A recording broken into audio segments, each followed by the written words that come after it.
Hello प्यारे बच्चों, welcome back to my YouTube channel Dabur chemistry classes where we learn chemistry with fun.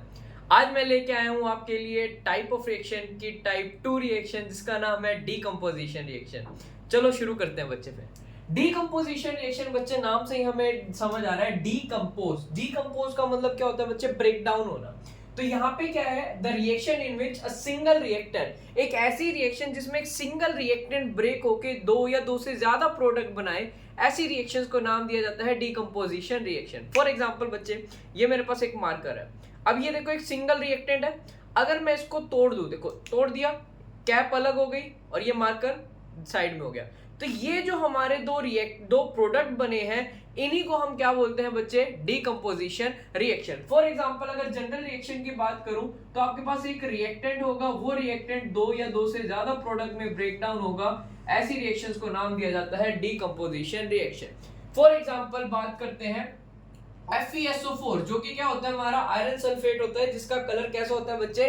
Green होता है। अगर इसको आप हीट करोगे तो ब्रेक डाउन होगा Fe2O3 में, साथ में आपको बर्निंग ऑफ सल्फर जैसी स्मेल आएगी, यानी जलते हुए सल्फर की स्मेल। वो किसकी वजह से होती है बच्चे? सल्फर डाइऑक्साइड और सल्फर ट्राइऑक्साइड की वजह से होती है। यही हमारी क्या कहलाती है बच्चे? Decomposition reaction. डीकंपोजिशन रिएक्शन के बच्चे तीन मेन पार्ट्स हैं। सबसे पहला है आपका थर्मल डीकंपोजिशन। नाम से समझ आ रहा है थर्म, यानी थर्म का मतलब क्या हो गया बच्चे? हीट। ऐसी डीकंपोजिशन रिएक्शन जिसमें किसका यूज किया जाए? हीट का यूज किया जाए, ऐसी डीकंपोजिशन रिएक्शंस को नाम दिया जाता है बच्चे थर्मल डीकंपोजिशन रिएक्शन। एग्जांपल के तौर पे आपके पास PbNO3 है, जिसे हम बोलते हैं लेड नाइट्रेट। अगर लेड नाइट्रेट को हीट करोगे बच्चे तो आपको लेड ऑक्साइड मिलेगा और साथ में नाइट्रोजन डाइऑक्साइड मिलेगा बच्चे। इसकी जो मेन कैरेक्टर है, ये ब्राउन फ्यूम्स बना के देगा आपको। कैसे फ्यूम्स देगा? ब्राउन कलर के फ्यूम्स बना के देगा प्यारे बच्चों। और साथ में क्या रिलीज आउट होगा? ऑक्सीजन गैस रिलीज आउट होगा। नेक्स्ट जो हमारी टाइप है वो है इलेक्ट्रोलिसिस। दूसरा नाम है इसका इलेक्ट्रोलिटिक डीकंपोजिशन बच्चे। इसको इलेक्ट्रोलिटिक डीकंपोजिशन भी बोलते हैं। कहता है ऐसी डीकंपोजिशन जिसमें किसका यूज किया जाए? इलेक्ट्रिसिटी का यूज किया जाए। तभी यहाँ पे वर्ड देखो, आपको इलेक्ट्रो देखने को मिलेगा।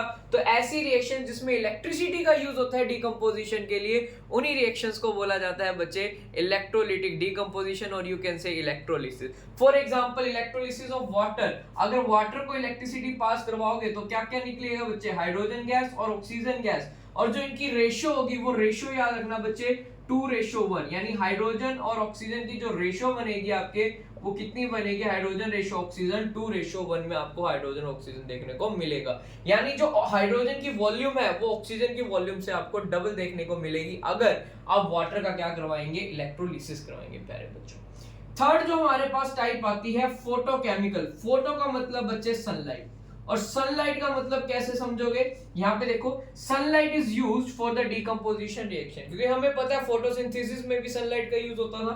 तो ये फोटोकेमिकल है, इट मींस इसमें डीकंपोजिशन में किसका यूज कर रहे हैं? हम सनलाइट का यूज करेंगे बच्चे। दो इंपॉर्टेंट रिएक्शन एनसीईआरटी ने दे रखी है। एक तो AgBr सिल्वर ब्रोमाइड की रिएक्शन, जब Ag और सनलाइट से करवाओगे, सनलाइट को डिनोट करते हैं H से। तो जो प्रोडक्ट निकलेगा वो निकलेगा आपका Ag, और साथ में निकलेगा बच्चे ब्रोमीन, यानी Br2। इसी के साथ एक और रिएक्शन है, इसी का भाई है बच्चे AgCl, same product Ag, but bromine की जगह क्या निकलेगा? क्लोरीन। दोनों ही हैलोजन है, ठीक है। बैलेंस करोगे तो 2Ag। इस रिएक्शन की खास बात ये है बच्चे, इसको यूज किया जाता है किसके अंदर? ब्लैक एंड व्हाइट फोटोग्राफी में प्यारे बच्चों। कहीं भी ब्लैक एंड व्हाइट फोटोग्राफी दिखे आपको तो आप समझ जाना कि किसकी बात हुई होगी वहां पे? फोटोकेमिकल डीकंपोजिशन रिएक्शन की बात करिए। और ये जितनी भी रिएक्शंस आज हमने पढ़ी हैं बच्चे, इन्हें हम एंडोथर्मिक रिएक्शंस भी बोलते हैं। एंडोथर्मिक रिएक्शंस क्यों बोलते हैं बच्चे? इन्हें एंडोथर्मिक रिएक्शन इसलिए बोला जाता है क्योंकि हर एक रिएक्शन के अंदर कुछ ना कुछ फॉर्म में एनर्जी एब्जॉर्ब हो रही है। यहाँ पे हमारी हीट की फॉर्म में हो रही है, यहाँ पे इलेक्ट्रिसिटी की फॉर्म में हो रही है, यहाँ पे सनलाइट की फॉर्म में हो रही है। तो ऐसी फॉर्म, यानी ऐसी किसी भी फॉर्म में अगर एनर्जी एब्जॉर्ब हो रही है रिएक्शन के अंदर, ऐसी रिएक्शंस को बोलते हैं हम एंडोथर्मिक रिएक्शन। तो यहाँ पे जितनी भी हमारी रिएक्शन है बच्चे, ये सारी की सारी रिएक्शंस क्या कहला सकती हैं? आपकी एंडोथर्मिक रिएक्शन। तो जो भी आपकी डीकंपोजिशन रिएक्शंस होंगी, they all are endothermic reaction. Hope आप सभी को वीडियो पसंद आई हो। अगर वीडियो पसंद आई हो तो लाइक करो, सब्सक्राइब करो चैनल को। Till then have a good day.